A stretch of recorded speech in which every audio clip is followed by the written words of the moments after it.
This is our Hidden Killers half year in review with True Crime Today. A look back at some of the most compelling conversations about the biggest cases we're following for you right here over the last 6 months and first half of 2024. Here's another one of those conversations. This is the Hidden Killers podcast with Tony Brueski. Featuring former FBI Special Agent and Chief of the Counterintelligence Behavioral Analysis Program, Robin Dreeke. Lori getting very concerned about why things are going so bad.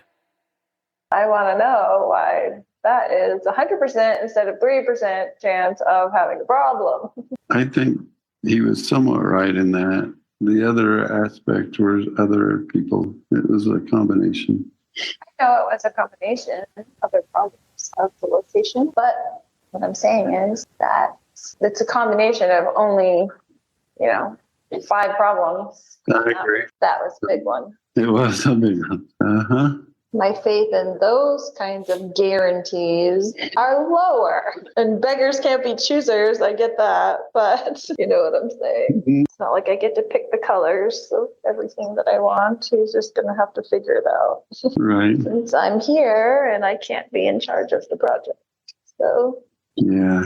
And I've thought back on that entire scenario. When we went over the plan and the blueprint. And yeah, he said that wouldn't be a problem. Right. What to take on that? It was that. It really was. Right. No, I don't doubt that. It's just strange how it blossomed. So go ahead. You go ahead. No, I'm just going to say, so you think it was meant to have complications and meant to go that direction? At some point, yeah. Well, then you should have said, hey, this is a 99% chance that we're going to have trouble with this soil. Yeah. Right? I mean, that's all we were asking. Well, Could this potentially be good, or do we have to fill it with sand? Well, I think we sensed that we shouldn't take it lightly, and I don't think we did. I mean, we only discussed the matter with the trouble once, and I thought we cut it off and did well, and now that problem is kind of causing its own trouble for itself. Right.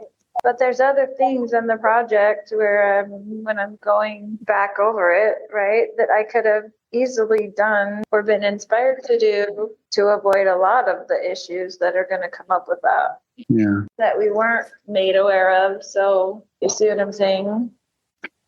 Mm-hmm. Mm-hmm.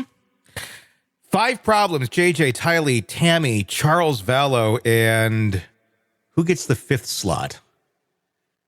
I'm not sure. It might have been Alex, possibly. He's also... Well, just whoever else had a life insurance policy. Pretty much. I hate chuckling, but that is... I am so glad they have those recordings. First of all, how stupid are they? And secondly, again, the only chance they had of a defense was blame it on Lori. Mm-hmm. No, she's the dupe. We thought Chad was. No way. Yeah.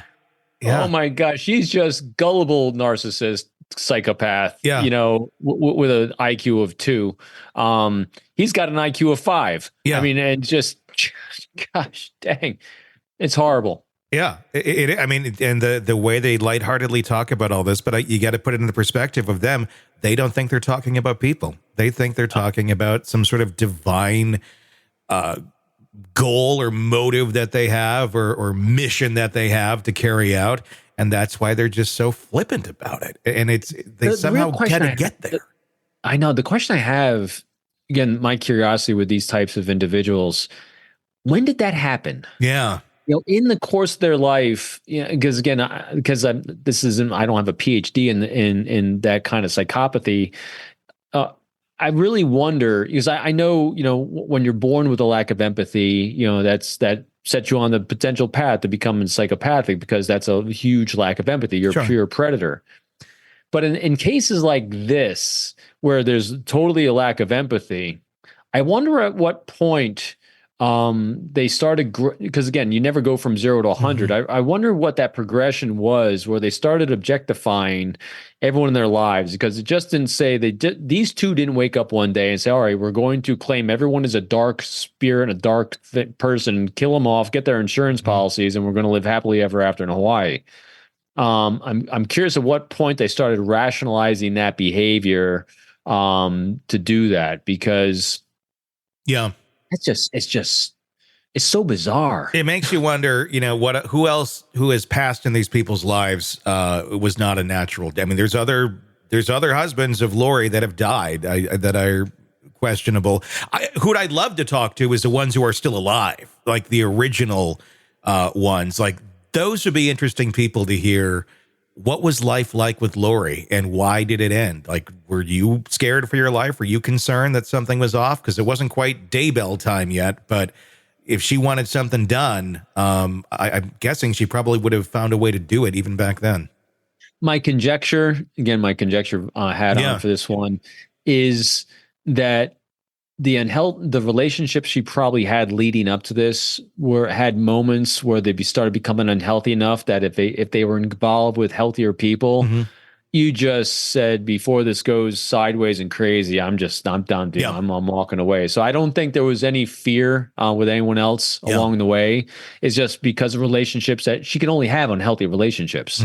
And I think it just kept getting escalated until she found him, who's also unhealthy.